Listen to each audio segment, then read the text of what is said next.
Dhaka medical কলেজে রয়েছে এক গৌরবময় ইতিহাস, যে ইতিহাসের শুরু ১৯৪৬ সালে। প্রতিষ্ঠার পর থেকে এই মেডিকেল কলেজ থেকে ১০,০০০-এর বেশি অ্যালামনাই দেশে এবং দেশের বাইরে স্বাস্থ্য খাতে অবদান রেখে চলছেন। গড়ে উঠেছেন দেশ বরেণ্য নানা চিকিৎসক। স্বাস্থ্য খাতের নানা দিক নিয়ে আমরা আলোচনা করছিলাম ঢাকা মেডিকেল কলেজ আয়োজিত the wellness desk 81st DMC day special পডকাস্টে। শুনছিলাম অতিথিদের কাছ থেকে এই প্রতিষ্ঠানের নানা ইতিহাস, স্মৃতিচারণ এবং নানা গল্প। আজকে ঢাকা মেডিকেল কলেজের ইতিহাস ঐতিহ্য শুনবার জন্য আমন্ত্রণ জানিয়েছি মেডিকেল কলেজের একজন গুরুত্বপূর্ণ অ্যালামনাই, সাবেক শিক্ষার্থী ডক্টর মুসাদ্দেক হোসেন বিশ্বাস ডাম্বেল, যিনি বাংলাদেশ প্রাইভেট মেডিকেল হসপিটাল ও ক্লিনিক অ্যাসোসিয়েশনের সভাপতির দায়িত্ব পালন করছেন। আপনাকে স্বাগত জানাচ্ছি। ধন্যবাদ আপনাকে। ঢাকা মেডিকেল কলেজের এই শুরুর যে ইতিহাস, আমরা সেখান থেকে একটু শুরু করতে পারি কিনা? থ্যাংক ইউ আপনার সুন্দর প্রশ্নের জন্য। দেখেন, আপনি জানতে চেয়েছেন অ্যাকচুয়ালি ঢাকা মেডিকেল কলেজের ইতিহাস কিভাবে হয়েছে, সেটাই অ্যাকচুয়ালি আমরা আজকে আমরা যে এই 81তম আমাদের যে প্রতিষ্ঠাবার্ষিকী আমরা যেটা করতে যাচ্ছি, ডিএমসি ডে 81, তো এটা স্বাভাবিকভাবেই অবশ্যই একটা পর্যায়ে মেডিকেল কলেজের ইতিহাস কী ছিল এটা সবাই জানতে চায়। অনেকে হয়তো জানে না, বা আগামী আমাদের নতুন প্রজন্ম হয়তো তারা জানে না।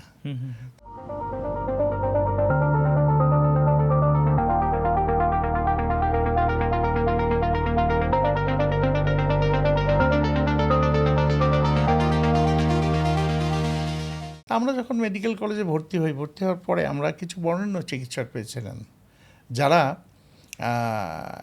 সেই সময় ওই 1946-এ ঢাকা মেডিকেল কলেজ যখন জন্ম হয়, তখন কিন্তু এরপরে কিন্তু দেশ ভাগ হয়। অনেকে ভর্তি হয়েছিলেন সেই সময়, এবং দেশে দেশ ভাগের পরেও কলকাতা মেডিকেল কলেজেও অনেকেই পড়তেন।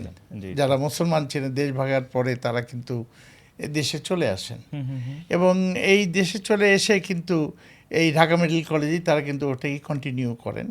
এর মধ্যে আমরা যেরকম যে কজন আমরা জানতে পেরেছি, প্রফেসর আলী আশরাফ স্যার ছিলেন, সার্জারির বিষয় আপনার নাম শুনে থাকতেন। এক সময় উনি গল ব্লাডারের যদি কারো কিছু হতো, তার একমাত্র নাম ভক্তি সবাই বলতো, সেটা হচ্ছে প্রফেসর আলী আশরাফ স্যারের কাছে।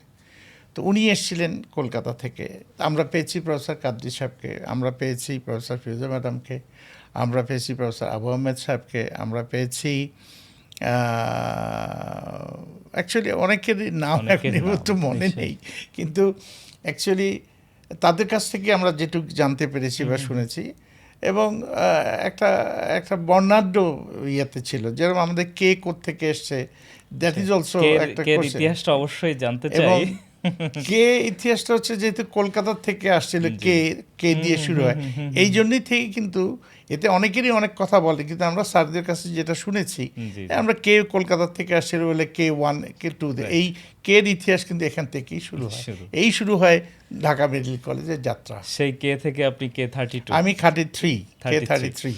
ওকে, এই 33 ব্যাচে এসে আপনারা যখন প্রথম ভর্তি হন, তখন প্রথম দিনের এক্সপিরিয়েন্সটা কি মনে আছে? একটা সত্যি কথা বলি প্লিজ। সেটা হচ্ছে যে আমি ডাক্তার হতে চাইনি। আমার ইচ্ছা ছিল অ্যারোনটিক্যাল ইঞ্জিনিয়ারিং পড়ব। সেই হিসাবে আমি কিন্তু ঢাকা ইউনিভার্সিটিতে ফিজিক্সে ভর্তি হয়েছিলাম। পরবর্তীতে বাবা, যেহেতু আমাদের পরিবারের সবাই ডাক্তার ছিলেন, বোন ছিলেন, দুলাভাই ছিলেন, আমরা ফুপু চাচা এরা সবাই ছিলেন, বাবা বলতেন এটা একটা নোবেল প্রফেশন। আমি 1 বছর ঢাকা ইউনিভার্সিটিতে পড়ে আমি পরবর্তী ভর্তি হয়েছি। তো সুতরাং আমার কাছে প্রথম বর্ষটা খুব মানে তিক্ত একটা অভিজ্ঞতা। বাধ্যবাধকতার বিষয়, বাধ্যবাধকতা প্রথমত আমি চাইনি। দ্বিতীয় হচ্ছে আমার যারা বন্ধু বান্ধব যারা ছিল আমাদের সাথে, যারা ঢাকা কলেজে পড়তো বা আমাদের স্কুল জীবনে যারা, তারা কিন্তু আমার 1 বছর আগে ভর্তি হয়েছে, আমি কিন্তু 1 বছর পরে ভর্তি হয়েছি। ওইখানে আমার একটা মানসিক যন্ত্রণা ছিল যে হাউ আই কুড অ্যাডজাস্ট। তো এরপরেও ধীরে ধীরে মিশে গেছি, এবং সুন্দরভাবে, শুধু তাই না, আমার দুটো ব্যাচই ছিল, আমার পরবর্তী যারা K32 তারাও আমার বন্ধু ছিলেন, আবার নতুন বন্ধুত্ব, দুই মিলিয়ে আমার অভিজ্ঞতাটা ছিল একটা বর্ণাঢ্য অভিজ্ঞতা এবং খুব সুন্দর অভিজ্ঞতা। যদিও প্রথম দিকে আমার একটু কষ্ট হয়েছে, but I enjoy the medical college life. এখনো আপনার কোন বন্ধুকে বেশি মিস করেন? দেখেন, বন্ধুত্ব একটা স্কুল জীবনে যারা আছে অবশ্যই তারা যারা প্রথম তাদের চেয়ে বন্ধুত্ব একরকম, পাঠশালায় আমরা একরকম, কলেজে এসে একরকম, মেডিকেল কলেজে এসে একরকম, সবাইকে মিস করি, কিন্তু সবাইকেই খুব মনে পড়ে। অনেকেই আমাদের চলে গেছেন, আমাদের আমি আমার K33 আমাদের বন্ধুদের মধ্যে খুব কাছের বন্ধু ছিলেন আমাদের যারা ছিল, তাদের মধ্যে আমরা 32 জনকে হারিয়েছি। 32 আমাদের ব্যাচ চলে গেছে। এর মধ্যে আমি নাম বলবো, আমাদের নবী, বিপ্লব, তারপরে গাউস, তারপরে বেবি, যারা আমরা খুব ক্লোজ ছিলাম সারা জীবন। আমরা যারা কলেজ লাইফে খুব হইহুল্লা করতাম, খেলাধুলা করতাম, পছন্দ করতাম, সত্যিকার অর্থে আমরা তাদের খুব মিস করি। তো এটা আমাদের জীবনের জন্য, যারা এখনও আমরা বেঁচে আছি, সত্যি এটা একটা খুব বেদনাদায়ক, বাট তাদের স্মৃতিতে আমরা ধরে রেখেছি এবং তাদেরকে স্মরণ করি, এটাই মনে হয় আমাদের করা উচিত এবং আমরা করে যাচ্ছি। এমনিতে বন্ধুদের কাছ থেকে তো আমরা নানানভাবে প্রভাবিত হই। আপনি কখনো মেডিকেল লাইফে বিশেষ করে বন্ধুদের দ্বারা প্রভাবিত হয়ে কি করেছিলেন? এই কথাগুলি অ্যাকচুয়ালি এখন ঠিক বলাটাও ঠিক হবে না, বললে আমি ঠিক বলতেও পারবো না অনেক কিছুই। যেরকম ধরেন পরীক্ষা দিচ্ছি, 4th year পরীক্ষা হচ্ছে, তো আমাদের ব্যাচে যারা বন্ধুরা ছিলেন, ফার্স্ট ব্যাচে যারা প্রথম দিন পরীক্ষা দিচ্ছেন, দেখা গেল খবর পেলাম যে সবাইকে ফেল করিয়ে দেওয়া হয়েছে কমিউনিটি মেডিসিনে। ন্যাচারালি রাজনীতি করতাম, ন্যাচারালি মানে নিজেকে একটু বড়ত্ব করার জন্য তো রাজনীতিতে একটা নিজের লিডারশিপ তৈরি করার জন্য তো অনেক কিছু করতে হয়। আমি তখন চলে গেলাম আমাদের এক্সামিনারদের সাথে, যে স্যার এটা কেন হলো। যাই হোক, সারা রাত ঘুরে মোটামুটি বিকালে শুনেছি রাত্রে 11টার মধ্যে ওটাকে সলভ করে সবাই পাস করেছে, এই করে ফিরেছে। এটাও একটা স্মরণীয়। দ্বিতীয় ছিল যে আমরা যখন সেকেন্ড ইয়ারে না থার্ড ইয়ারে বোধহয় সম্ভবত আমাদের জুরিসপ্রুডেন্সে আমরা তো ছিলাম 212 জন ছাত্র আমাদের ব্যাচে, ইনক্লুডিং ফরেন, নেপালি ছিল, মালয়েশিয়ান ছাত্ররা ছিল। এখানে আমাদের ওটা খুব মনে পড়ে যে জুরিসপ্রুডেন্সে আমাদের মাত্র 77 কি 78 পাস করেছিল। সবাই ফেল ওই একটা জায়গায়, কারণ আমরা 1.5 বছর আমাদের কোনো টিচার ছিল না। নোয়াখালীর থেকে একজন সিভিল সার্জনকে নিয়ে এসে জুরিসপ্রুডেন্সের দায়িত্ব দিয়ে, হোস্টেলের সুপারিনটেন্ডেন্ট দায়িত্ব দিয়ে উনি আমাদের ক্লাস করিয়েছেন। কতটুকুই বা করতে হবে। সৌভাগ্যক্রমে ওই 78-এর মধ্যে আমিও ছিলাম, পাস করে গেছিলাম, কিন্তু মেধাবী যারা ছিল আমাদের সবাইকে একদম গড়পড়তা ফেল করতে যায়। এটা একটা ওই সময়টায় আপনারা এই যে ক্রাইসিসের কথা বললেন, টিচার সংকটের কারণে আপনার বিলম্ব, ক্রাইসিস তো তখনও ছিল, এখনো নিশ্চয়ই আছে। অবশ্যই মেডিকেলের এই মানে ক্রাইসিসগুলো ওভারকাম করার কখনো মনে হয়েছে যে আপনি, যেহেতু আপনি পলিটিক্যালি ইনলাইন ছিলেন?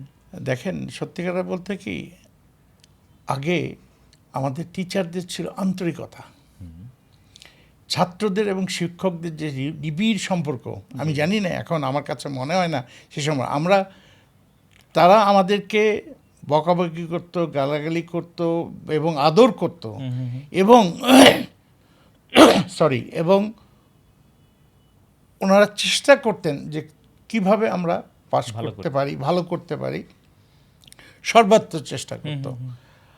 আজকে সত্যিকার অর্থে বলি, আমাদের যে টিচার যিনি ছিলেন, যে প্রফেসর আবু আহমেদ স্যারের কথা বললাম, প্রফেসর মনিরুজ্জামান স্যারের কথা বললাম, প্রফেসর কাদরি স্যারের কথা বললাম, প্রফেসর ফিরোজুল আলম, এরা ছিলেন সেই সময় কলেজের, মেডিকেল কলেজের চত্বরে পা দিলেই মনে হতো যে কলেজটা যেন কাঁপছে বা হাসপাতালটা কাঁপছে। কারণ তাদের যে পার্সোনালিটি, তাদের যে অভিজ্ঞতা, তাদের যে ছাত্রদের প্রতি যে টান, এটা চিন্তাই করা যায় না। এখন এই গ্যাপটা কেন তৈরি হচ্ছে? দেখেন, এখন ডিজিটালের যুগ। কথাটা বলতে শুনতে খারাপ লাগবে, আমার মনে হয় আমরা অনেক দূর সরে গেছি, সমাজে অনেক অবক্ষয় হয়েছে, তার অবক্ষয়ের মধ্যে আমাদের মেডিকেল শিক্ষাটাও একটা অবক্ষয় হয়ে গেছে। এর জন্য আপনি বলেন যে ডাক্তাররা দায়ী বা প্রশাসন দায়ী বা নো, এই সিস্টেমটা নষ্ট হয়ে গেছে। এখন ঘরে ঘরে মানে প্রাইভেট হাসপাতাল, মেডিকেল কলেজ তৈরি হয়ে গেছে। আপনি জানেন স্যার বলেন। যে যদি ইন্টারভিউ নিতে বসেন, এখনকার ডাক্তারদেরকে যদি আমি সবসময় মাথায় রেখে রাখতে চাই, আমার একজন ওস্তাদ ছিলেন প্রফেসর ডাক্তার আশিকুর রহমান।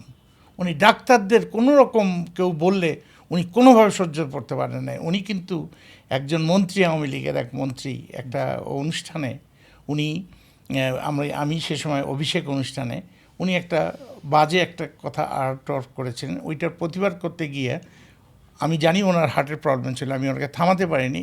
উনি ওইখানে গিয়ে প্রতিবাদ করতে গিয়ে অন দ্য স্টেজে হি ডায়েট। আমি তাকে কোলে করে শুধু সরোয়ার দিতে নিয়ে গেছি প্রফেশনাল করে। এই ধরনের ডাক্তারদের কাছ থেকে আমরা যারা, যেমন জাফরুল্লাহ ভাই ছিলেন, আমরা তাদের সাথে আমরা অনেক জিনিস শিখেছি। আমরা একসাথে আমাদের সাথে জড়িত ছিলাম, বিধায় অনেক কিছু শিখেছি। তো এইখানে যে ডাক্তারদেরকে আমি ছোট করতে চাই না, আমি ডাক্তারদের মাথায় রেখে রাখতে চাই। কারণ ডাক্তারদের বাবা আমাকে বলতেন নোবেল প্রফেশন বাবা। সে একটা কথা তো আপনাকে পরিষ্কার করে আজকে একটা বলে দেন, মানুষ যখন জন্ম হয়, যিনি জন্মদাতা যিনি থাকেন তিনি প্রথমে নাম নেন আল্লাহ, পরে বলেন ডাক্তার ডাকো। এবং ঠিক মৃত্যুর সময়ও ঠিক একই জিনিস, প্রথমেই যিনি মৃত্যুবরণ করতে যাচ্ছেন তিনি আল্লাহ ডাকেন, বলেন ডাক্তারকে ডাকেন। সো আমাদের প্রফেশনটা কিন্তু এটা বিশাল, এই জিনিসটা আমাদের অনেক সময় এই বিকজ অফ আজকে ব্যাঙের ছাতার মতো সবখানে গড়ে উঠেছে মেডিকেল কলেজ। তাদের না আছে শিক্ষক, না আছে আমাদের ল্যাবরেটরি কি, আমাদের ঢাকা মেডিকেল কলেজ, আমাদের ল্যাবরেটরিতে ছিল হচ্ছে হাসপাতাল, যেখানে আমরা হাতে কলমে শিক্ষা নিতে পারতাম। এখন প্রাইভেট হাসপাতালগুলিতে আজকে ডাক্তারদের বলেন, যদি ডাক্তার জিজ্ঞেস তুমি তোমার মাকে একটা স্যালাইন দিতে পারবা কিনা, তারা দিতে পারে না। আমাদেরকে এই যে বললাম জায়গাটায় স্যার, এই যে বিভিন্ন যে অর্গানাইজেশন আছে, রক্তদান অর্গানাইজেশন বা নানানভাবে এই কারিকুলার অ্যাক্টিভিটির সাথে যারা জড়িত আছে, তারা কি একটু বেশি দক্ষ হয়ে উঠছে কিনা? শোনেন, মেডিকেল প্রফেশনটা এমন একটা জিনিস, আপনি যদি শিখতে চান শেখার কোনো শেষ নাই। আর আপনি যদি শুধু একটা ডিগ্রি নিয়ে একটা স্থেতো আর একটা সাদা অ্যাপ্রন পড়ে যাচ্ছেন, that's a different issue, is a totally different issue. এর মধ্যেও কিন্তু যারা আছে, আমি কলেজে খুব দুষ্ট প্রকৃতির লোক ছিলাম, রাজনীতি করতাম, কিন্তু পরীক্ষার সময় ঠিক যাতে পরিষ্কার, বাবা বলেছিল যে আমি রংপুরের লোক, রংপুর থেকে ঢাকা কলেজে স্বাধীনতার পরে প্রথম ঢাকা কলেজে এসে ভর্তি হই। বাসা বলছে যে এখানে ভর্তি হওয়া রংপুরে, আমি সে না, ঢাকায় যাব। বাবা একটা কথা বলেছিলেন, বাবা টাকা দেওয়ার মালিক আমি, মানুষ হওয়ার দায়িত্ব তোমার। এইটা আমি সবসময় মনে রাখতাম। তো আমরা যখন এখানে লেখাপড়া করেছি, আমরা চেষ্টা করেছি হাতে কলমে। আমি তৃতীয় বর্ষ থেকে দৈনিক বাংলায় কাজ করতাম 350 টাকায়, এবং আমার স্টেশন ছিল এমার্জেন্সি। আমি গর্বের সাথে বলতে পারি, আমি এই ঢাকা ইউনিভার্সিটি, ঢাকা মেডিকেল কলেজের এমার্জেন্সি, আমি তখনকার কথা বলছি, সলিমুল্লাহ মেডিকেল কলেজ, যারা ওখানে বসে কিছু শিখতে চায় তার চেয়ে ভালো ডাক্তার আর কেউ হতে পারবে না। এটা হচ্ছে হাতে কলমের ব্যাপার। ঢাকা মেডিকেল কলেজে এমনিতে যেই পরিমাণ রোগী ওভারলোডেড, মানে শেখার সুযোগের জায়গায় এটা তো বিশাল অপরচুনিটি মনে। স্বাভাবিক, এই জন্যই তো আপনাকে আমি বলছি যে কেউ যদি শিখতে চায়, আর যদি কেউ বলেন আমি ডাক্তার হয়েছি, আমি একটা ভালো পরিচয় পাবো, একটা ভালো বউ পাবো, বা একটা ভালো ডাক্তার মেয়ে যদি মানে আমি ডাক্তার হয়েছি বলে আমি একটা ভালো জানি, that is a different issue. But যারা এই যে দেখেন, সত্যিকার অর্থে কেন আমরা গর্ব করি ডাক্তারকে, দেখেন 5 বছর কষ্ট করতে হয়, এবং এই 5 বছর বড় বড় মেধাবীরাও পরীক্ষায় কিন্তু একবার ফেল করতে পারে, আবার খুব যারা খারাপ ছাত্র তারাও কিন্তু ভালো করে পাশ করে। এই ফেল করার অর্থ হচ্ছে যে সে খারাপ ছাত্র নও, এখানে ওই সময় পরীক্ষার যে সিস্টেমটার কারণে হয়তো এটা হচ্ছে। আজকে দেখেন মেডিকেল কলেজের ছাত্ররা 5 বছর, 1 বছর নিয়ে 6টা বছর কি কষ্টটা করে। আপনি নিজে যান, এখনও আপনি যান এই মেডিকেল বিশ্ববিদ্যালয়ে যান, দেখেন এই ডাক্তাররা পোস্ট গ্রাজুয়েশনের জন্য আজকে একটা লোক ডিগ্রি পাস করে, নর্মাল যারা জি জি এমএসসি বলেন, এমএ পাস করে বলেন, বিসিএস পরীক্ষা দিয়ে আজকে বড় বড় আমলা হচ্ছেন। আমার ছোট বোন বিসিএস পরীক্ষা দিয়ে উনি পুলিশ ক্যাডার দেখলাম, পাস করে ট্রেনিং করে আসার পরে দেখেন জিপ, 2 পুলিশ, একটা দরজা খুলে দেয়, আরেকজন স্যালুট মারে। তো এই যে মানে আমাদের যে কষ্টটুকু, এই 5-6 বছর করার পরেও আমরা কি পাই? আমাদের কোনো প্রমোশন নেই। আমরা মেডিকেল অফিসার, অ্যাসিস্ট্যান্ট সার্জন। কেন? আমাদের পোস্ট গ্রাজুয়েশন করতে হবে, নাহলে আমরা কোনো করতে হবে। Right. ঠিক আছে, এই যে এখানে সিস্টেমেটিক System ওয়েতে way-তে- মানে আপনাদের অবজারভেশন কি করে? আমাদের অবজারভেশন হচ্ছে আমরা কিন্তু দৌড়াই হচ্ছে মানে প্র্যাকটিক্যাল মানে অভিজ্ঞতাকে বাদ দিয়ে, মানে এটা কি বিদ্যার পিছনে দৌড়াই। একটা মেডিকেল প্রফেশনে যেমন বিদ্যার প্রয়োজন আছে এবং অ্যাট দ্য সেম টাইম একটা অভিজ্ঞতার প্রয়োজন আছে। অভিজ্ঞতাটা হচ্ছে সবচেয়ে, পৃথিবীর সব জায়গায় Expensive. অভিজ্ঞতাটাকে কাউন্ট করা হয়, এইখানেই বলছি। এখানে সেই অভিজ্ঞতা নেওয়ার জন্য যে কষ্ট ডাক্তাররা করে, এই কষ্টটুকু এদের, একটা ডাক্তার একটা জায়গায় আসতে গেলে মিনিমাম তার 40 বছর নষ্ট করতে হয়। Right. এইটা আমাদের, জানি না আমাদের যারা আছেন কর্ণধার বা যারা আমাদের দেশ চালাচ্ছেন তাদের মাথা আছে কিনা। এই জন্য ডাক্তারদেরকে এদের, তাই বলি কি আমাদের ডাক্তারদের দোষ নেই?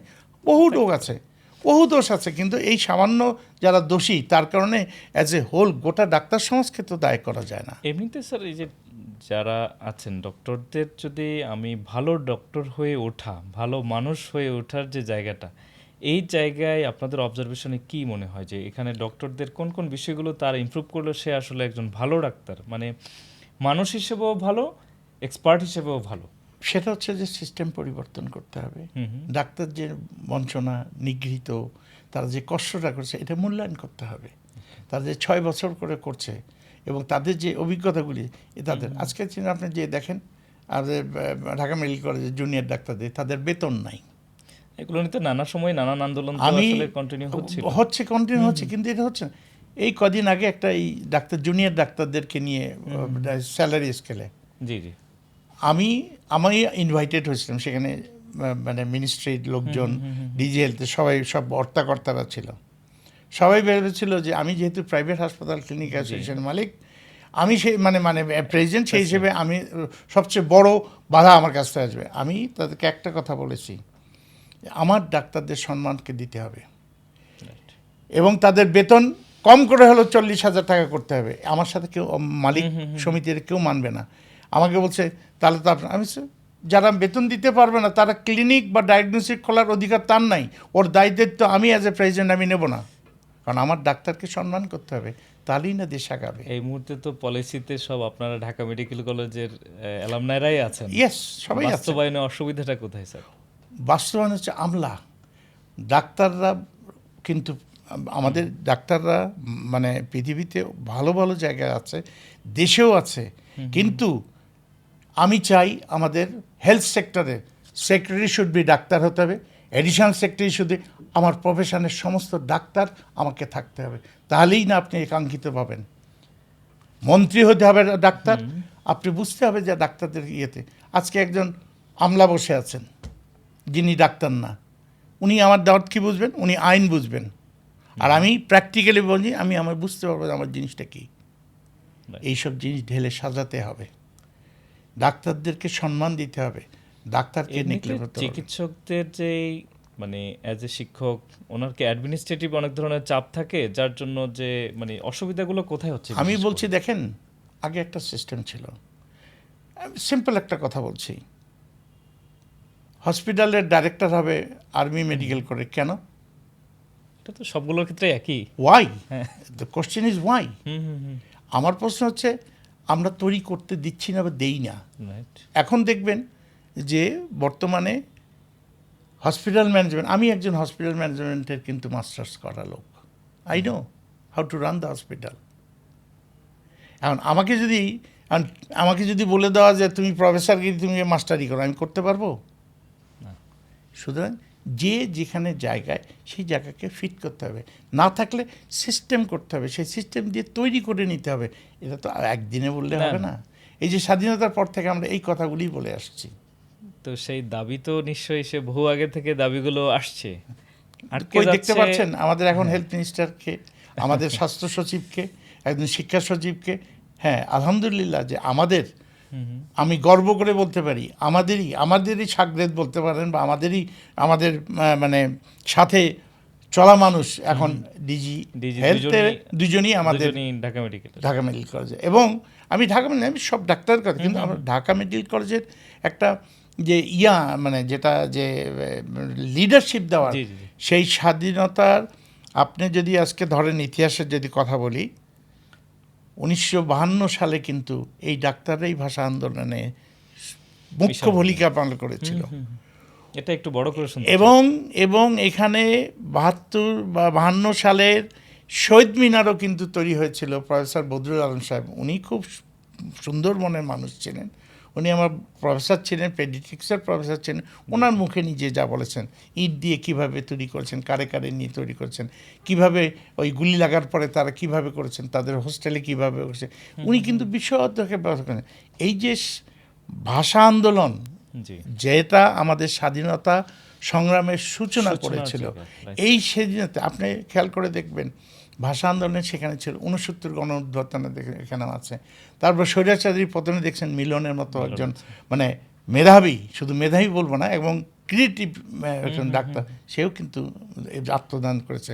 স্বাধীনতার যুদ্ধে প্রায় 70 থেকে 72 জন বিশিষ্ট চিকিৎসক, এবং এককভাবে যদি হিসাব করেন তাহলে এই প্রফেশনাল বডিতে সবচেয়ে বড় আত্মদান কিন্তু স্বাধীনতার সময় এই ডাক্তারদের।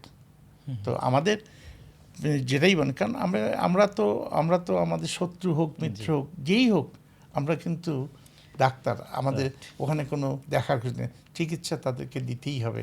শত্রু আসলে ডক্টর কি তার পেশায় অটল থাকে? এক্স্যাক্টলি, অবশ্যই থাকে। কিভাবে থাকতে পারে? থাকে।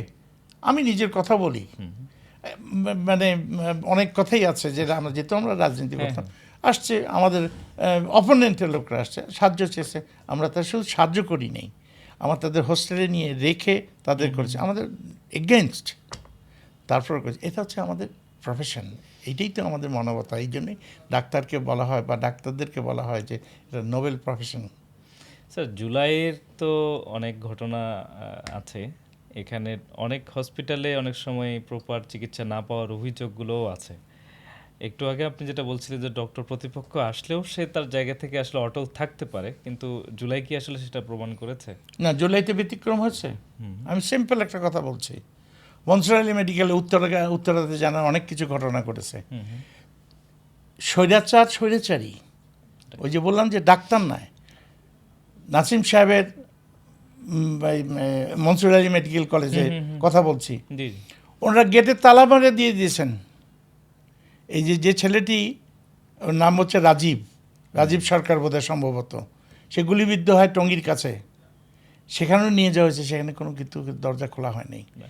এই যে ওখানে যদি আজকে একটা ডাক্তার থাকতো, যদি কেউ ডাক্তার ওই হ্যান্ড থাকতো, তাহলে হয়তো চ্যালেঞ্জ, যেহেতু তারা মালিকরা নন ডাক্তার, এবং তারা ক্লেম করে যে তারা নন ডাক্তার, মানুষের, তারা করতে পারেন, তারা অমনুষ্য কাজ করেছে জোর করে। শুধু এমন কি, আমি তো ওই সময় অ্যাক্টিভলি রাস্তা আশেপাশে ঘাটে, ঢাকা মেডিকেল কলেজ থেকে রেজিস্ট্রি বই নিয়ে যাওয়া হয়েছে, এটা কেউ কোনোদিন বলেছে? এই জুলাই আগস্টে যাতে করে নিহত বা আহতদের যাতে লিস্ট কোথাও না যায়, সেখান থেকে নিয়ে যাওয়া হয়েছে। ডাক্তাররা কিন্তু এখানে আমাদের পাহারা দিয়েছে, তারপরেও কিন্তু আমরা রাখতে পারিনি। এমনিতে এই মানে ডক্টররা যখন কোনো একটা বিশেষ ক্রাইসিস, বিশেষ করে ন্যাশনাল ক্রাইসিসে যখন ডক্টররা অবদান রাখছে, এটার জন্য বিশেষ কোনো অ্যাওয়ার্ড, বিশেষভাবে রিকগনিশন, এরকম কোনো কিছু কি আমাদের দেশে এখনো তৈরি হয়েছে? হচ্ছে যে তা না, পাচ্ছে তো।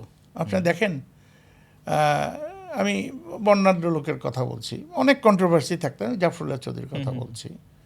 উনি কিন্তু আজকে যে আমাদের উনিও কিন্তু ঢাকা মেডিকেল কলেজের, এই যে আশিক ভাইয়ের কথা বললাম, উনিও কিন্তু ঢাকা মেডিকেল কলেজের।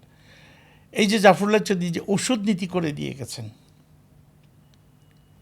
আজকে দেশ, কিন্তু উনি কিন্তু ডাক্তার ছিলেন, এবং উনি স্বাধীনতার যুদ্ধে উনি ক্যাম্পের মানে উনি আগরতলায় ওনার ক্যাম্প ছিল, সেখানে ট্রেনিং দিয়ে ডাক্তার নার্স দিয়ে এই যে এত বড় একটা মহত্ব দিয়ে উনি কিন্তু ওনার সম্মানটুকু প্রপারলি পরে পেয়েছেন, আগে পাননি।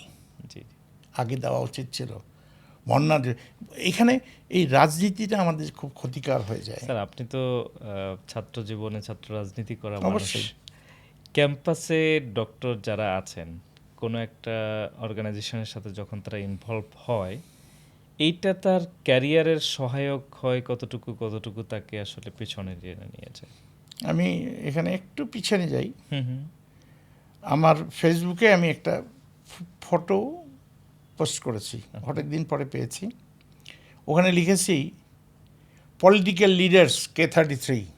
জি আমাদের সেখানে এত সমৃদ্ধ ছিলাম আমরা, যে যার জায়গায়, জাসদ, জামাত, ছাত্রলীগ, জাতীয়তাবাদী ছাত্রদল এবং বাম, জি প্রত্যেকে আমরা এখন পর্যন্ত আমাদের মধ্যে যে বন্ধুত্ব এবং যে অটল, আমরা তো এই যে 50 বছর উদযাপন করলাম K33, জি তো সেখানেও কিন্তু আমাদের ওই মিলন মেলাটা আছে।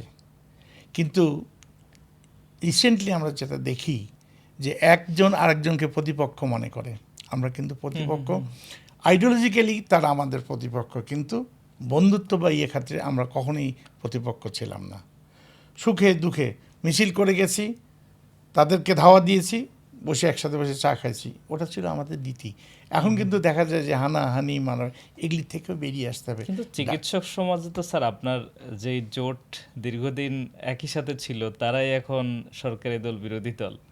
তারপরেও এই যে নানান ধরনের যেই বিষয়গুলো বিভিন্ন মেডিকেল কলেজে ঘটছে, এইটা কি আসলে রাজনৈতিক সমস্যা নাকি কোনো একটা দীর্ঘদিনের মনস্তাত্ত্বিক জায়গা থেকে আসলে বেড়ে উঠছে? যে এটা একটা আমি আপনাকে এটা সত্যিকার বলি, এটা একটা বিকৃত রাজনৈতিক চর্চার বহিঃপ্রকাশ।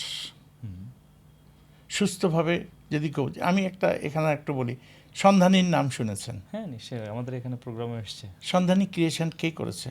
উই দ্য K33, গর্বের সাথে বলতে পারি। বন্ধুদের গল্প আমরা শুনছিলাম, ওটা আরেকটু যদি যে বড় করে শুনি ভালো হবে। ইদ্রিস আলী, আজকে কেউ নামও নেয় না, ইদ্রিস আজকে পঙ্গত্ব নিয়ে পড়ে আছে। হি ইজ দ্য ইনিশিয়েটার, সে এই সন্ধানী। এর সাথে কাইয়ুম, মুক্ত, আমার নামও ওখানে কেউ নেই। আমি কিন্তু ছিলাম দৈনিক বাংলায়, যদি আর্কাইভে যাওয়া যায় আমার নাম দিয়ে নিউজ করা হতো, আমি করতাম এই সন্ধানীকে নিয়ে টু প্রমোট। আজকে দেখেন কোথায় চলে গেছে। We are proud of. আমরা চাই না যে এই যে মুক্তের সাথে আমাদের যোগাযোগ আছে, সে ছাত্রলীগের ইদ্রিস আলী ছাত্র শিবির করতো, কাইয়ুম ছাত্রলীগ করতো। এই যে এখনো আমাদের বন্ধুরা এক হয়ে সেই সংগঠন তৈরি করলেন। অফকোর্স সেই সময় আমরা করেছি। না, এটা আমাদের ন্যাশনালের জন্য এখনকার হচ্ছে কি, যে বললাম যে মানে সারা পৃথিবীতেই যে অবক্ষয় হয়েছে, বাংলাদেশে এর বাইরে না। এই রাজনৈতিক অবক্ষয় থেকে আমাদেরকে বের হতে হবে। লিডারশিপ, আমি তো মনে করি যে আমি তো সামনে শুভ দিন দেখছি। কেমন? বর্তমান প্রধানমন্ত্রী জি যিনি যে স্টেপিংগুলি নিচ্ছেন, আপনার হাতে আমার সাথে একমত হবেন না। আমি ওনার পিতার সাথে রাজনীতি করেছি, আমি তাকে কাছ থেকে দেখেছি, তার সততা, তার তার চেয়েও বেশি ওনার মধ্যে এখন আছে। এবং উনি চেষ্টা করবেন, জি যদি উনি 10-20% যদি সাকসেসফুল, আমি মনে করি it is a breakthrough for the বাংলাদেশের জন্য। আশা করি আসলে আমরা সবাই যদি চেষ্টা করি, এবং বললাম যে মানে আমাদের মানসিকতাটা এমন হয়ে গেছে, আমি একটা ভালো কাজ করলে ও বিএনপি করে, ওকে করা আটকাও, এইটা থেকে বেরিয়ে আসতে হবে। আমাদের প্রধানমন্ত্রী একটা কথা বলছেন, আমার মা অসুস্থ ছিল, উনি কিন্তু অ্যাম্বুলেন্স ওষুধ পেয়েছেন, একটা অ্যাড্রিনাল ইনজেকশন চেয়েও পায়নি। উনি কিন্তু হিংসা পড়েন। উনি বলছেন আমি তো কি আর মাকে কি ফেরত পাবো? উনি যে ওনাকে কথা বলেছেন, এই কথাটা, এই মেসেজ দারুণ কথা না। উনি কি মেসেজ দিতে চাইছেন, এইটা যদি প্রত্যেকটা রাজনীতিবিদ তারা যদি আজকে মানে অনুধাবন করতে পারে, উনি চাইছেন হিংসার রাজনীতি থেকে বেরিয়ে আসা। আমরা চাই দেশটাকে গড়তে, বারবার একটা কথা বারবার বলে, এবং সবার আগে বাংলাদেশ। আসলেই তো তাই। আজকে যদি আমরা বাংলাদেশ না পারতাম, সে পাকিস্তানি ইয়াদের থাকতে হতো, কোনো রকম প্রমোশন হতো না, কোনো কিছু হতো না। আজকে তো আমরা করছি। এই জিনিসটা সবাইকে অনুধাবন করতে, বিশেষ করে আমরা যারা ডাক্তাররা আছি, আমাদেরকে আমাদের প্রফেশনে থেকে আমরা কীভাবে উন্নতি, আমাদের সবচেয়ে এখন বড় ডেফিসিয়েন্সি হয়ে গেছে আমাদের রিসার্চ ওয়ার্ক খুব কম হয়। এই মেডিকেল প্রফেশনে আপনার গবেষণা এবং আচ্ছা, এটা স্যার এমনিতে কম হওয়ার বিশেষ কোনো পয়েন্ট আছে কিনা, বা আমাদের তো কিছু অবজারভেশন আমরা পাই, সেটা হচ্ছে একাডেমিক পারপাসে হয়তো তার একটা রিকোয়ারমেন্ট ফিল আপের জন্য কিছু ইনিশিয়াল স্টেজ পাসিং হয়, কিন্তু অ্যাকচুয়াল রিসার্চ কি আমাদের দেশে হচ্ছে কিনা, বা সেই না হওয়ার পেছনে বিশেষ কোনো কারণ আছে কিনা? সত্যি কথা বললে তো অনেক কথাই বলতে হয়। ঢাকা ইউনিভার্সিটিতে পিএইচডি করেছে, থিসিস চুরি করে, এটাও দেখেছেন। ওই যে একটা কথা বললাম যে আমাদের সামাজিক অবক্ষয় থেকে আমাদের বেরিয়ে আসতে হবে। এই সামাজিক অবক্ষয় থেকে যদি বেরিয়ে আসতে পারি, বাংলাদেশটা কিন্তু প্রচুর সম্ভাবনার দেশ। আমি জানি না, আমরা স্বাধীনতার সময়, আমি তখন ম্যাট্রিক পরীক্ষা দেব, আমি তখন আমরা পরীক্ষা দিতে পারিনি, ঠিক আছে। তো আমার কাছে যেটা সবচেয়ে জিনিস বড় মনে হয়েছে, যে আক্ষিক আকারে ওই যে বললাম যে স্বাধীনতার যে সুফল, হ্যাঁ, স্বাধীনতার যে সুফল, সেই সুফলটা কিন্তু আমরা ঘরে তুলতে পারিনি বিকজ অফ আমাদের সামাজিক অবক্ষয়ের জন্য। 7.5 কোটি মানুষ ছিলাম, এখন প্রায় কথা 20 কোটি ধরে নিলাম, আনঅফিসিয়ালি, অফিসিয়ালি 17-18 কোটি যাই বলে, 3 গুণ বেড়ে গেছে, প্রায় 2 গুণ 2.5 গুণ। আমরা কি খাদ্য সংকটে পারছি? আমাদের কি প্রোটিনের অভাব হচ্ছে? আমরা কিন্তু ডেভেলপ করেছি, সেই ডেভেলপগুলিতে আমাদের কিন্তু অনেক বেড়েছে। এই তুলনায় আমাদের সামাজিক অবক্ষয়টা যদি আমরা ঠিক করতে পারতাম, আজকে আমরা একটা সম্ভাবনার মধ্যে, এবং বিশেষ করে হেলথ সেক্টর তো ডেফিনেটলি সারা বাংলাদেশে, আমি ইংল্যান্ডেও আমার ফ্যামিলি থাকে, আমি তো দেখি ডাক্তাররা কী করছেন, কী করে। আপনি তো হ্যাঁ ইংল্যান্ডে আপনার সেই ঢাকা মেডিকেল অ্যালামনাইয়েরও প্রেসিডেন্ট ছিলেন। না, আমি ঢাকা ইউনিভার্সিটি অ্যালুমনি অ্যাসোসিয়েশনের প্রেসিডেন্ট আমি 2 বছর। ওকে, তো ওখানকার চিকিৎসার সাথে আমাদের চিকিৎসার আসলে ফারাকটা কোথায়, মানে যে কারণে আমরা আস্থাশীল, অনেক সময় কনফিউশনে থাকি, অনেক সময় দেশের বাইরে যাওয়ার জন্য তাড়া করি, এই জায়গাটায় আপনার কোনো বিশেষ অবজারভেশন আছে? এখানে আমি একটা কথা বলি, সিস্টেম। আমি ছোট্ট একটা এক্সাম্পল দিই, তারপরে আসি। বাংলাদেশে কেউ কোনদিন চিন্তা করেছিল যে লাল লাইট জ্বললে গাড়ি সব দাঁড়িয়ে যাবে? ঠিক কিনা? সিস্টেমটা ডেভেলপ করাতে দেখেন হচ্ছে, আস্তে আস্তে এখন থামে যায়। আপনি একটা সিস্টেম ডেভেলপ করেন, অটোমেটিক্যালি দেখেন ওখানে একটা সিস্টেম আছে, রেফারেল সিস্টেম। কোভিড আমাদেরকে অনেক কিছু জিনিস শিখিয়ে গেছে। আমি অপ্রাসঙ্গিক কথা বলছি, অনেকে বড় বড় কথা বলেন, অনেকে বলেন ডাক্তাররা কি, এই যখন কোভিডে যখন মানুষ আপনজন তার মুখ দেখতে পারে না, কাছে যেতে পারে না, সেখানে কিন্তু ডাক্তাররা দাঁড়িয়েছিল, ডাক্তারদের জীবন অবসান হয়েছে। আপনি জানেন মঈন মারা গেছে প্রথম ইয়েতে, কোভিডে, ছিন্নমঙ্গলে। এই যে আত্মদান, এই আত্মদানটাকে এই লোকরা ভুলে যায়, যারা তথাকথিত যারা প্রশাসক যারা আছেন তারা ভুলে যায়। আমি কেন বলছি লন্ডনের কথা, এইখানে আমাদের সিস্টেমটা পরিবর্তন করতে হবে। সেই পরিবর্তন ওখানে কিন্তু দেখেন, আমি যদি কোনো সময় যাই, এখন একটা জিপির অ্যাপয়েন্টমেন্ট নিতে গেলেও তারা ভার্চুয়ালি করে, সকালে 8টার সময় উঠে ফোন লাগায় বসে থাকতে হয়, যদি না হয় তাহলে আপনাকে কি করতে হবে, দিনের পর দিন করতে হবে। আর যদি কোনোভাবে স্পেশালিস্ট যদি কোনো জায়গায় রেফার করেন, মিনিমাম 6 থেকে 8। কিন্তু আমাদের দেশে সেই সিস্টেম নাই। আপনি সকালবেলা একজনকে দেখাবেন, বিকেলে একজনকে দেখাবেন, রাতে একজনকে দেখাবেন, এই হচ্ছে আমাদের অবস্থা।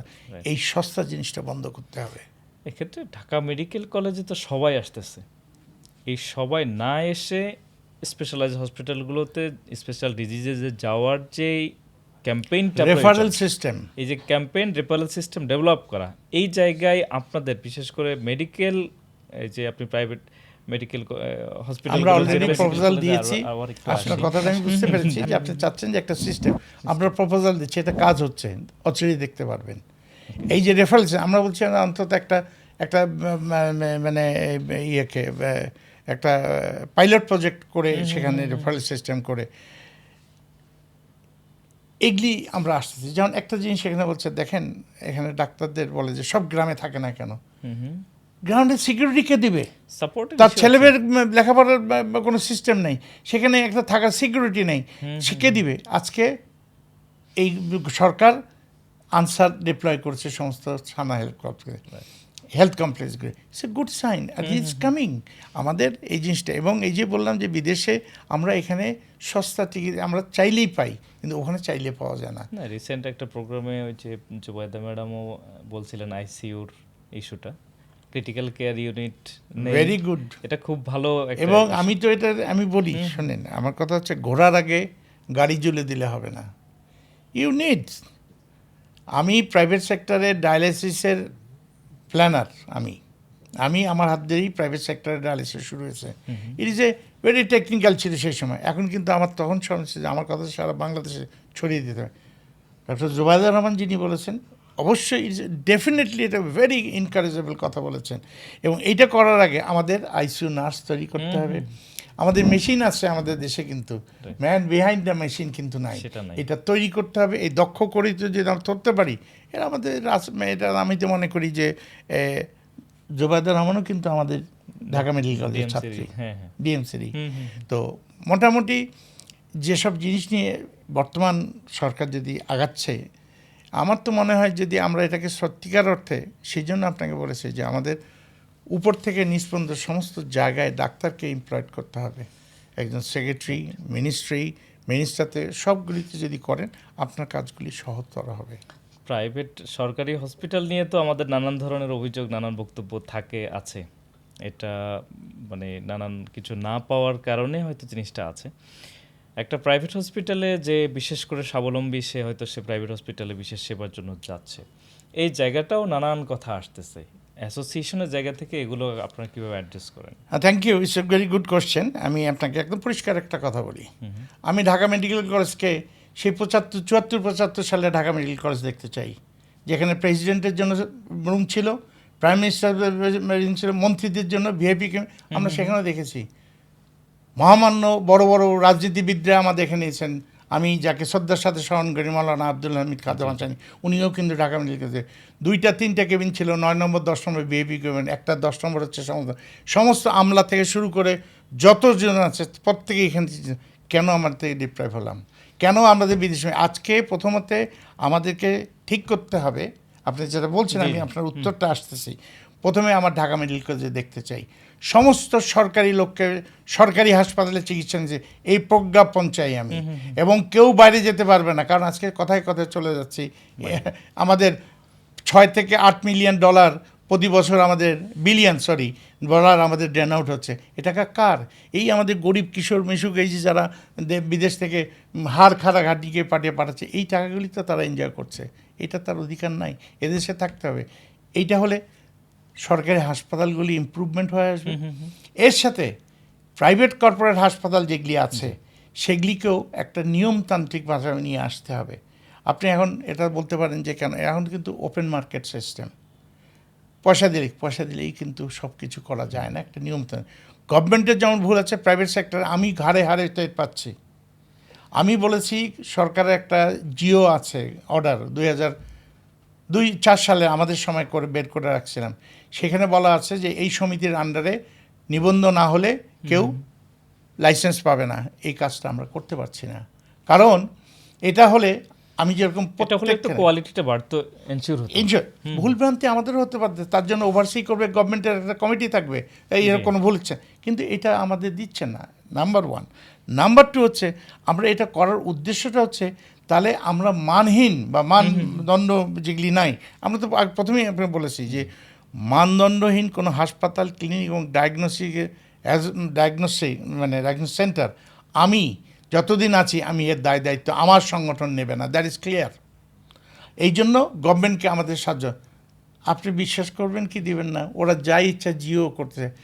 আমি চিঠি দিয়েছি যে আমাদেরকে যে ডিস্ট্রিক্টগুলিতে যে আইন শৃঙ্খলা কমিটি আছে, সেই কমিটিতে ডাক্তারদের আমাদের প্রতিনিধি রাখতো, তাহলে ওই প্রতিনিধি যদি থাকতো, কোনো জায়গায় যাচ্ছে কি হচ্ছে সে তার এক্সপ্লেনেশন দিত, এবং সে বলাই থাকতো তাদেরকে যে কোনো মানদণ্ড কেউ করলে তাকে ওইখানে যেন তালা সিলগালা করে দেওয়া। এইটুক তারা করবে না। আপনি লাইসেন্সের কথা বলবেন, হসপিটালগুলোর আসলে এই যে নানান অবনমন বা অব্যবস্থাপনার জন্য শাস্তির জায়গাগুলো আসলে মানে কেমন, সেখানে আপনাদের ইনফ্লুয়েন্সটা কেমন? আমাদের কোনো ইনফ্লুয়েন্স নেই, ওকে। আমরা কিচ্ছু করতে পারি না, হাঁ করে বসে দেখা ছাড়া কিছু নেই। কারণ আমরা চাচ্ছি গভর্নমেন্টকে হেল্প করতে, আপনারা এটা করতে দিবে না, আমরা কোথায় যাব?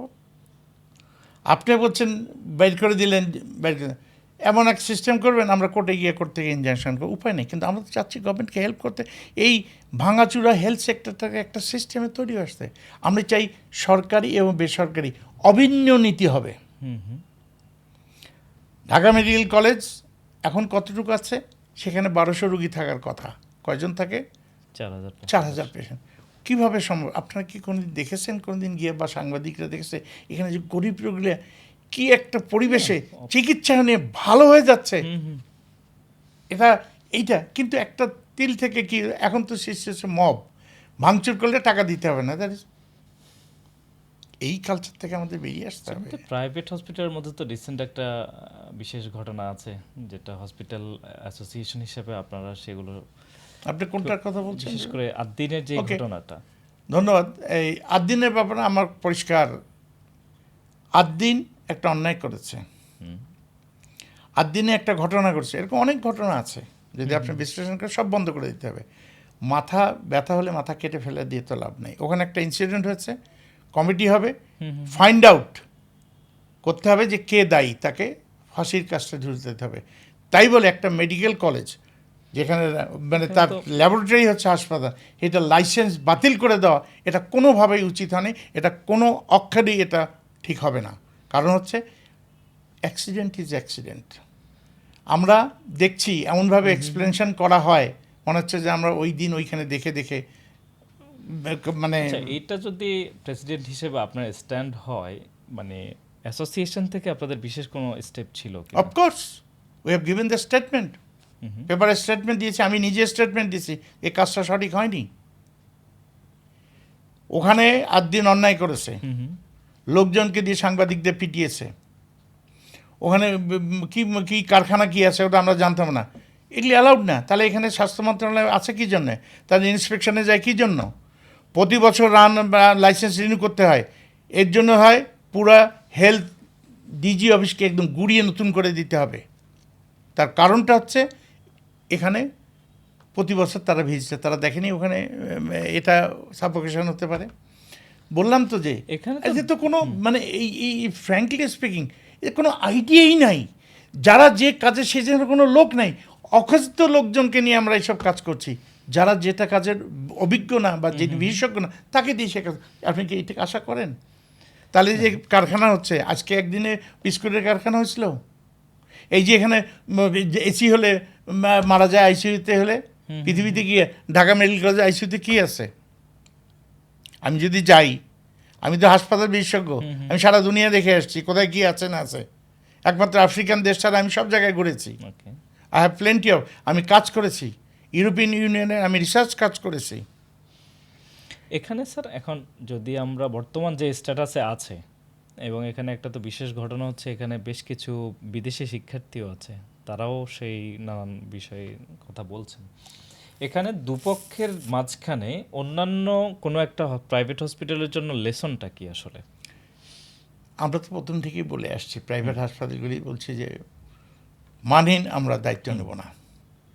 কিন্তু যারা অলরেডি করছে তারা কিন্তু ইনভেস্টার, মনে রাখবেন, তারা কিন্তু ইনভেস্ট করছে, তারা একজন উদ্যোক্তা হিসেবে তাদেরকে তো স্বীকৃতি দিচ্ছে। তাহলে আপনারা লাইসেন্স দিয়েছেন কেন? তো উদ্যোক্তাদের ভুল হতে পারে, সেটা কারেকশন করার একটা সুযোগ দিতে হবে। সুযোগ দিয়ে যদি না করে তারপরে তাকে ক্র্যাশ ডাউন করো, আমরা আছি সবার সাথে। স্টেপে আঘাত দরকার, স্টেপ বললাম যে সিস্টেম করতে হবে। যেটা আপনাকে এক্সাম্পল দিলেন, দেখেন আমাদের দেশে কেউ চিন্তাই করতে পারে নাই যে রাতে 12টার সময়ও লাল বাতির সামনে গাড়ি লাইন হয়ে দাঁড়িয়ে থাকে। এই দৃশ্য মানে লোকজন দেখে আর হাসে, এই কি সম্ভব বাংলাদেশে? ইয়েস, এই বাংলাদেশটা সম্ভাবনার দেশ, এখানে সব কিছু সম্ভব। এই দেশের মানুষগুলোই ভালো, মানুষগুলিকে যদি প্রপারলি যদি আমরা ব্যবহার করতে পারি, লিডারশিপ যদি আমাদের ঠিক হয়, অবশ্যই এদেশ সম্ভাবনা। আমাদের দেশে তো অনেক শিক্ষার্থী মেডিকেলে পড়তে আসে, সে সবগুলো মেডিকেল কলেজে আসে, এবং ভুটানের প্রধানমন্ত্রী সে তো বাংলাদেশ থেকে পড়াশোনা করা মানুষ। আমাদের দেশে অন্য দেশ থেকে পড়তে আসতেছে, আবার অন্যান্য দেশের বাইরের অনেক প্রাইভেট হসপিটালের বিজ্ঞাপন প্রমোশন বাংলাদেশে চলে। এই জায়গায় আপনার কন্ট্রাডিকশন কি পান? কন্ট্রাডিকশন একটা কথা বলি যে আমি যখন ভর্তি হই হুম হুম সেখানে আমাদের সময় 4 জন মালয়েশিয়ান, 2 জন নেপালি এরা ছিল হুম হুম ঢাকা মেডিকেল কলেজে। তো এখন আপনাকে একটা সত্যি কথা বলি যে ওই সময় তারা পড়তে আসতো, আর এখন আমাদের দেশ থেকে পড়তে বাইরে যাচ্ছে, চায়নার মতো জায়গাতে যাচ্ছে, যেখানে মানে ভাষা প্লাস তাদের যে কালচার আমাদের সাথে যায় না। ওকে। তো সেখান থেকে আমি কি শিখে আসতে পারি, কি নিতে পারি? হাজার হাজার ডাক্তার, আমি বিএমডিসিতে একাডেমিক কাউন্সিলের একজন মেম্বার এবং জি, জি। কাউন্সিলরও আমি বিএমডিসির। ও মাই গড, আমি বলতে পারি না, আমার চোখে মাঝে মাঝে কান্না পায়। আমি প্রথম দিন সারা রাত ঘুমাতে পারিনি একটা কেস শোনার পরে। কেমন? আমরা ডাক্তার হিসেবে এই কাজ করতে পারি? যাই হোক, আমি ডাক্তারদের ব্যাপারে আমার কাছে সবচেয়ে সবার মাথার উপরে। বলেছেন। তো সেইখানেই আমি বলছি যে আমরাও ভুল করি না, করি, এবং এইগুলি ক্ষমার অযোগ্য, কিচ্ছু করতে পারি না। আইন আটকায় দিচ্ছে সব জায়গায়। আপনি বললেন যে কি প্রশ্নটা কি ছিল? যে প্রশ্নটা হচ্ছে এই যে মেডিকেল মেডিকেল সেবা শিক্ষা নেয়ার সেটা জন্য বিদেশ চলে যাচ্ছে, বিদেশ নেয়ার জন্য যে নানান প্রমোশন, নানান এক্সিবিশন, এখন নানান হয়ে গেছে। ক্যাম্পেইন। এখন কারণটা হচ্ছে আমাদের দেশের মানুষের হাতে প্রচুর পয়সা হয়ে গেছে। আমি দিব্যি চক্ষে আমরা দেখছি আমাদের ব্যবধানটা কিন্তু রিচ এবং পুয়ার, এই রিচের সংখ্যা এত বেড়ে গেছে যে তারা পয়সাকে পয়সা মনে করে না, কোনো ব্যাপারই না। তারা আজকে উজবেকিস্তানের পর্যন্ত জায়গায় পড়তে যাচ্ছে, চায়নার মতো জায়গায় যাচ্ছে, মালয়েশিয়ার মতো জায়গা আছে, যেখানে ওইখান থেকে লোকজন আসছে, ওই আমাদের এখানে আসছে। এখনও কিন্তু আমাদের দেশের স্ট্যান্ডার্ড এবং এভরিথিং এখনও ভালো আছে। এটাকে যদি আমরা মজবুত করতে পারি, আরও ভালো করতে পারি, এ দেশে বললাম যে সম্ভাবনা আমাদের বাইরের থেকে লোকজন আসবে, সেক্ষেত্রে সম্মিলিতভাবে কাজ করতে হবে আমাদেরকে। এটি হচ্ছে বড় জিনিস। এটা তো হচ্ছে মেডিকেল স্টুডেন্টদের ইস্যুটা থাকলো, একই সাথে আমাদের পেশেন্ট নেয়ার জন্য নানান ধরনের প্রমোশন যে বাংলাদেশে হয়, এইগুলো ক্ষেত্রে অর্গানাইজেশনাল আপনাদের স্ট্যান্ডটা কি? আমাদের দেশ স্বাধীন হয়েছে, রংপুর স্বাধীন হয়েছিল হচ্ছে 14ই আগস্ট, ঠিক আছে? আমরা ইন্ডিয়াতে গেলাম, আমার কিছু জিনিসপত্র কুচবিহারে ছিলেন, সোশ্যালিস্ট পার্টির অফিসে আমরা ছিলেন। ফুলু সরকার তখন ছিলেন, যুবলীগ তখন ছিলেন, ছাত্রলীগ করতেন। মুক্তার ভাই ছিলেন তখন, থাকলেন, উনি শহীদ হয়েছেন যুদ্ধে। তো ওই জিনিসপত্র আনার জন্য আমরা আবার ওই ডিসেম্বরের শেষে, আমরা তো 16ই ডিসেম্বর, আমরা কোথায় সম্ভবত 28-29 তারিখে আমরা গাড়ি নিয়ে জিনিসপত্র আনতে যাই। সেখানে রাজু ছিল আমার বন্ধু, এই ইয়া ভাই ছিলেন, ফুলু ভাই ছিলেন। তো ওইখানে যাওয়ার পরে আমাদের স্বাধীন হয়েছে, হ্যাঁ হয়েছে, কত উল্লাস ওই বাঙালিদেরকে দেখলাম, ভারতীয় বাঙালিদের। এর মধ্যে একজন ডাক্তার, 2 জন ইঞ্জিনিয়ার ছিল। দাদা, আমাদের চাকরি বাকরি হবে না, আমরা কিন্তু বাংলাদেশে যাব, আমাদের চাকরি দিতে হবে। এখনও আমার ওই কথাটা মনে আছে। আজকে দেখেন বাংলাদেশ থেকে একটা ষড়যন্ত্র চলছে, আপনার বোধহয় মনে আছে কিনা আমি জানি না। আপনি কেয়ারটেকার গভর্নমেন্ট আসার পরে ভারতের সাথে সম্পর্ক যখন খুব তিক্ত পর্যায়ে, ভিসা বন্ধ হয়ে গেছে। কলকাতা থেকে ওনারা বলেছিলেন বাংলাদেশের চিকিৎসা, কলকাতার মানুষ, বাংলাদেশের মানুষটা কলকাতার চিকিৎসা নিলে রাস্তাঘাটে পড়ে থাকবে। আপনি কি দেখেছেন কোনো রাস্তাঘাটে কোনো মানুষ মারা গেছে 2 বছরে? বলতে পারেন আমরা আরও শক্তিশালী হয়েছি, স্বাবলম্বী হয়েছি, এবং দেশকে ভালোবেসে দেশে পয়সা বিদেশে না যায় তার ব্যবস্থা করেছি। এটাও কিন্তু ষড়যন্ত্রের ফল। আজকে যা দেখতেছেন, আমি তো মনে করি রন্ধ্রে রন্ধ্রে বিদেশে যাওয়ার জন্য একটি চক্র, পার্শ্ববর্তী দেশ বলেন, অন্য দেশে বলেন, সামান্য একটা ফোড়া কাটতেও ইন্ডিয়াতে চলে যায়। কেন? পেট্রোনাইজার। এই জন্যই বললাম যে আমরা তো এই দেশটা ষড়যন্ত্রের মধ্যে আছে, এখনও এই দেশটা ষড়যন্ত্রের মধ্যে আছে। এই জন্যই সবাইকে এক হয়ে দেশটা সবার আগে, এইটাকে যদি আমরা করতে পারি আমাদের কিচ্ছু যায় আসবে না, আমরা খুব ভালো থাকতে পারবো। এদেশের মানুষরা চিকিৎসা, আপনি বললাম তো যে ইংল্যান্ডের মতো একটা অ্যাপয়েন্টমেন্ট নিতে 6 মাস থেকে 1 বছর লাগবে, এখানে আপনি সকালে চাইলে বিকেলে পান। আর যদি আপনার কোনো বন্ধু বান্ধব কোনো ডাক্তার থাকে পরিচয়, আমাকে বললে আমি সাথে সাথে ফোন, একটু দেখো তো, যত ব্যস্ততা থাকে কেন। এই যে জিনিসগুলি আছে এগুলি থেকে বেরিয়ে আসতে হবে। বর্তমান যে ঢাকা মেডিকেল কলেজ বিশেষ করে আপনি দেখেন, যেহেতু যাতায়াত আছে, এই জায়গায় আপনার আগের সময়ে, আপনাদের সময়ে যেভাবে দেখেছেন, এখন যেভাবে দেখছেন, ইমপ্রুভমেন্ট আসলে কতটুকু দেখছেন বা কতটুকু আপনি প্রত্যাশা করেন? ইমপ্রুভমেন্ট যদি বলেন, বাল্কের দিক দিয়ে হয়তো ইমপ্রুভমেন্ট হচ্ছে, কিন্তু সার্ভিসের দিক থেকে আমরা কিন্তু এখনও যে অবস্থায় ছিলাম সের চেয়ে আরও, আমি সেই 75 থেকে যে আমাদের সময়টুকু আমরা মেডিকেল, সেখান থেকে অনেক ডিটোরিয়েশনে আছে। এটার থেকে একটা মাত্রই উত্তরণ হবে, যেটা আমি আগেও বলেছিলাম, যে ঢাকা মেডিকেল কলেজের কেবিনে দেশের রাষ্ট্রপতি, প্রধানমন্ত্রী, প্রত্যেকটা সরকারি আমলাদের এইখানে চিকিৎসা নেওয়ার যদি ব্যবস্থা করা হয়, আমি মনে করি। আর এই যে পরিবেশটা এখন কিন্তু এই বিল্ডিংটা অনেক, এই বিল্ডিংটা আর হাসপাতাল হিসেবে ব্যবহারের অযোগ্য, এটা চেঞ্জ করে যদি একটা হোস্টেলগুলোর অবস্থাও তো, হোস্টেলগুলি তো একদম যাইচ্ছাতে, আমি সেদিন গিয়েছিলাম, মানে প্লাস্টার পর্যন্ত খসে বসতেছে, খুব খারাপ লাগলো দেখে। তো আমরা এই হোস্টেলগুলি থেকে ভেঙে চুরে, আমি শুনেছি যে আমার প্রফেসর সুমন, যে ডিজি এডুকেশন, বলছে যে আমাকে বলছে, রামল ভাই এখানে একটা বিশাল বড় 700 কত টাকার কোটি হাসপাতাল, হোস্টেলটা, it's a good thing. At the same time হসপিটালটাকে ভেঙে নতুন করে যে সিস্টেমটার কথা বলছি, সমস্ত সরকারি লোকগুলিকে যে যেখানে আছে, সেই শুধু ঢাকা মেডিকেল কলেজ না, সমস্ত ডিভিশন একবারে কিন্তু আপনি পারবেন না, এটা গ্র্যাজুয়ালি যেতে হবে। আগে ঢাকায় করেন, তারপরে ডিভিশনে করেন, তারপরে ডিস্ট্রিক্ট করেন, সবাইকেই সরকারি হাসপাতালে চিকিৎসা নিতে হবে, ঠিক আছে? এইখানে যদি সরকারি চিকিৎসা পাওয়া যায়, যদি সেই এনভায়রনমেন্ট আমরা ক্রিয়েট করতে পারি, প্রাইভেট সেক্টর নগ্ন হয়ে যাবে, তখন কম্পিটিশনে তারা নিজেরাই যেটা ভালো মনে করবে, যাদের পয়সা আছে তাদেরকে তারা করবে। কিন্তু আমি ম্যান্ডেটারি করতে বলছি সরকার, তাহলে হবে কি, মনিটরিংটা সুন্দর হবে এবং সেখানে শৃঙ্খলা বাড়বে, সব কিছু হবে, সেখানে পরিবেশগুলি উন্নীত হবে। তাহলে দেখবেন লোক সবাই কিন্তু তখন এই হসপিটালমুখী হবে, সরকারিমুখী হবে, তখন সরকারের জন্য প্রতিটা জিনিস বাস্তবায়ন করা খুব সঠিক এবং সুন্দর হবে। এটাই হচ্ছে।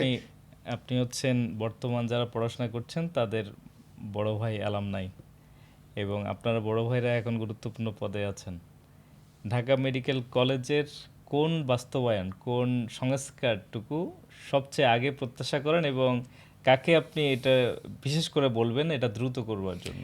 আমি মনে করি যে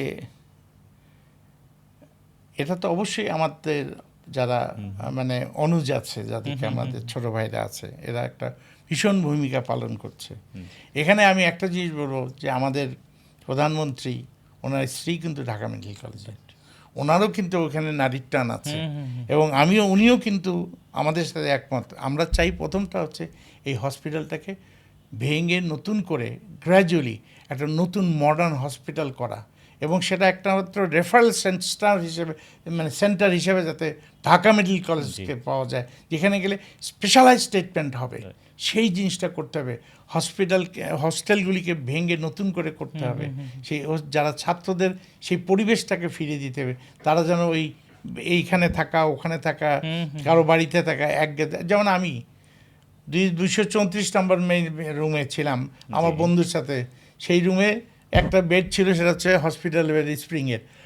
রাতের বেলা ঘুমাইতাম একসাথে দুই পাশে, সকালবেলা হয় ও আমার উপরে, নাহলে আমি ওর উপরে, মানে দেবে গেছে।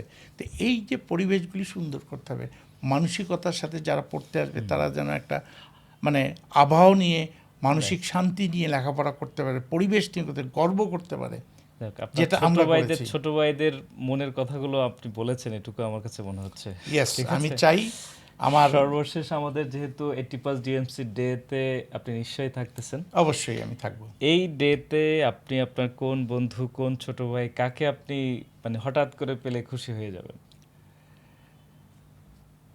দেখেন, অনেক স্মৃতি আছে, অনেক কিছু আছে, বিশেষ করে যাদের সাথে হসপিটালে আমরা সবাই চলেই গেছে, সবই অনেকেই, যেমন ক্যান্টিনের কেউ নাই আমাদের, ডাইনিং মেসের কাউকে দেখতে পারি না, যদি ওদের কাউকে দেখতে পারি সবচেয়ে বেশি খুশি হব। এবং সবচেয়ে বড় হচ্ছে যারা মর্গে, যারা আমি যেহেতু কাজ করতাম তাদের সাথে একটা নিবিড় সম্পর্ক ছিল প্রত্যেকের সাথেই। প্লাস আমরা যাদের হাত ধরে রাজনীতিতে আমরা রাজত্ব করেছি তাদেরকেও তো দেখতে পেলে ডেফিনেটলি, যারা আজকে বড় বড় পোস্টে আছে, উইল বি প্রাউড, তাদেরকে আমরা গর্বের সাথে বলতে পারি যে আমাদের এরাই হচ্ছে দেখভাল সহযোদ্ধা ছিল। এটাই আমি প্রত্যাশা করি। এই 4000 যারা সম্ভাব্য 4000-এর মতো অ্যালামনাই আসছেন, এই 4000-এর জন্য আপনার কোনো বিশেষ বার্তা আছে কিনা? এখানে একটাই আছে, ঢাকা ইউনিভার্সিটি অ্যালামনি অ্যাসোসিয়েশনকে একটা, এই অ্যালামনিটাকে অ্যাসোসিয়েশন করে এটা স্ট্রং করতে হবে, মেসেজ একটা ক্লিয়ার। এবং এর মাধ্যমে এই অ্যালামনির টাকা দিয়ে, অ্যালামনিটা শুধু তাই না, এটা চাঁদা আছে, এই আছে, সব কিছু মিলিয়ে এই অ্যালামনির পয়সা দিয়ে আমরা রিসার্চ ওয়ার্ক করতে পারি, গবেষণা করতে পারি, গরিব মেধাবী ছাত্রদেরকেও করতে পারি, যেখানে যেটা প্রয়োজন সেখানে আমরা করতে পারি। এই অ্যালামনি আমরা কিন্তু সারা বাংলাদেশে ছিড়িয়ে ছড়িয়ে আসি, এটাকে শক্তিশালী করা দরকার আমি মনে করি। এবং একটা সুন্দর দল মত জাত ভাত সব ভুলে এক হয়ে এই অ্যালামনিটাকে যদি বিজনেস সবাই এক হতে পারে, আজকে সরকারের অনেক কাজ এই অ্যালামনি অ্যাসোসিয়েশন করে দেবে। আমি ঢাকা ইউনিভার্সিটি অ্যালুমিনি অ্যাসোসিয়েশন ইউকের প্রেসিডেন্ট ছিলাম, আমাদের ফান্ডে কিন্তু টাকা আছে, আমরা কিন্তু সাহায্য করি। এটা হচ্ছে Dhaka university alumni association UK, সেখানে আমরা টাকা দিচ্ছি, গরিব ছাত্রদেরকে দিচ্ছি, লেখাপড়ার জন্য দিচ্ছি, এবং যেখানে যেটা প্রয়োজন হচ্ছে সেখান থেকে দিচ্ছে। এবং ঢাকা ইউনিভার্সিটি অ্যালুমিনি DAU যেটা, এটারও তো আমি মেম্বার। এবং এখানেও কিন্তু আমাদের সব যারা আছে, যারা এখন অবশ্য 23 সালের পরে আর কেউ ঢাকা ইউনিভার্সিটি অ্যালুমিনি অ্যাসোসিয়েশনের সদস্য হতে পারে না, কিন্তু আগে যারা আছে আমাদের বহু ডাক্তার আছে, যে আমাদের এখন ডিজি প্রভাত চন্দ্র, সেও কিন্তু ঢাকা ইউনিভার্সিটি অ্যালুমিনি অ্যাসোসিয়েশন, সে কিন্তু এখন একটা কমিটির মেম্বার আছে, বহু আছে। এখানেও কিন্তু প্রচুর গবেষণা, প্রচুর ফান্ডিং, প্রচুর স্কলারশিপ সব কিছু দেওয়া যায়। সেই জন্য বলছি ঢাকা মেডিকেল কলেজ অ্যালামনিদের কাছে আমার অনুরোধ, একটা সুন্দর শক্তি আমাদের পৃথিবীতে সব জায়গায় আছে। Dhaka university, Dhaka medical college থেকে পাশ করা আমাদের ডাক্তার সারা পৃথিবীতে চিরে আছে। তারা যদি আমাদেরকে এবং তাদেরকে যদি আহ্বান করি, তারা একটা প্ল্যাটফর্ম চাচ্ছে, এই প্ল্যাটফর্ম পেলে আমি জানি না, অবশ্যই একটা বিপ্লব হয়ে যাবে, একটা দেশের জন্য বিপ্লব হয়ে যাবে, সেই প্রত্যাশা করি আজকের এই দিনে। সর্বশেষ এই যে আমরা এতক্ষণ আলোচনা করলাম, আসলে ডক্টর যারা তৈরি হচ্ছেন, যারা হয়ে গেছেন, যারা প্রথিতযশা ডক্টর হিসেবে কাজ করছেন, তাদের নিয়ে, ডক্টর যাদের জন্য কাজ করেন, সাধারণ মানুষ, আপনি তাদের সাথেও ডিল করেন, হসপিটালগুলোতে আপনারা সেবা দিচ্ছেন, সাধারণ মানুষের কাছে আপনারা কি প্রত্যাশা করেন? সাধারণ মানুষের কাছে একটা জিনিস আমরা প্রত্যাশা করি,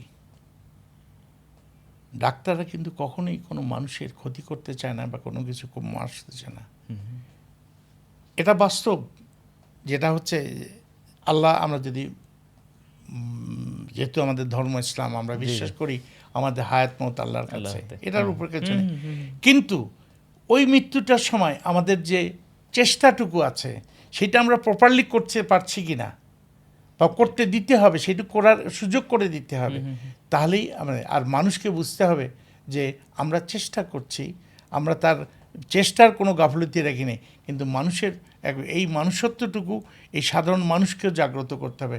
ডাক্তাররা তাদের কারো শত্রু নয়, তারা কিন্তু চেষ্টা করে।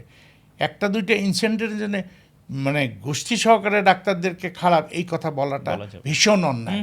আমি আশা করব সাধারণ মানুষ ডাক্তারদের সাথে সহযোগিতা করবে, ডাক্তাররা সব সময়ই তাদের সহযোগিতার জন্য। আপনি জানেন যে আমি তো একটা কথাই বললাম, কোভিডের সময় মা তার ছেলেকে দেখতে পারেনি, তার কাছে যেতে পারেনি, আমরা ডাক্তাররা আমরা গেছি, ডাক্তারও ছিলেন। আমরা জীবন বাজি রেখে কাজ করি। তার মানে কি আমাদের বুঝতে হবে, আমাদেরকে ওই 2-4টা তুচ্ছ ঘটনা নিয়ে বড় করে এইসব দেখিয়ে আমরা ডাক্তারদেরকে হেয় করা, আমি এর বিরোধিতা করি। সুতরাং আমার কাছে সাধারণ মানুষের অনুরোধ, আপনারা ধৈর্য রাখবেন, চিকিৎসার প্রতি বিষয়, আমরা তো মানুষ, আমাদেরও ভুল ভ্রান্তি এখানে হতে কি পারে। কোনো ভুল মেসেজ ক্যারি করে কোনো পার্টির, ইদার পার্টি ওদের পার্টি, আপনার ডক্টরদের মধ্যেও কোনো ভুল মেসেজ যায় কিনা মানুষ সম্পর্কে, অথবা মানুষের কাছে ডক্টরদের সেবা সম্পর্কে কোনো ভুল মেসেজ কোনো দিক থেকে যায় কিনা? শোনেন, আমি তো একটা কথা বলছি, এটা ষড়যন্ত্র চলছে এদেশের, এদেশ থেকে টাকা পয়সা এবং ব্রেন ড্রেন বাইর করে দেওয়ার জন্য এক শ্রেণী একটা পার্শ্ববর্তী দেশ বলেন, বিদেশের বলেন, তাদের একটা ষড়যন্ত্র তো আছেই।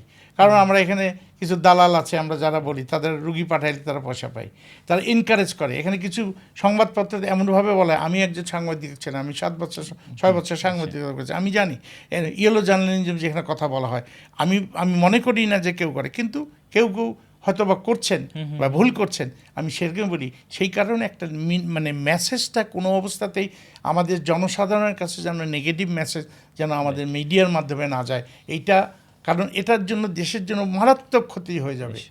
এ দেশটা তো সবারই আমার, আর এই মাটিতেই আমরা জন্মেছি, এই মাটিতেই আমাদের মরণ।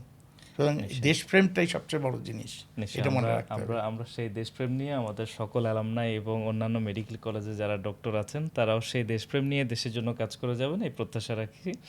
আপনাকে অনেক ধন্যবাদ, অনেকক্ষণ থ্যাংক সময় ইউ, দিয়েছেন। আপনাকে অনেক ধন্যবাদ, অনেক কথা বললাম না, এবং হয়তো আপনি অনেক কথায় হয়তো আপনি আমার সাথে একমত হতে পারেন, নাও হতে পারেন, না, নিশ্চয়ই But আমি আমাদের- মনে করি সত্য সত্য, মিথ্যা মিথ্যা, এটা অবশ্যই সবাইকে স্বীকার করতে হবে।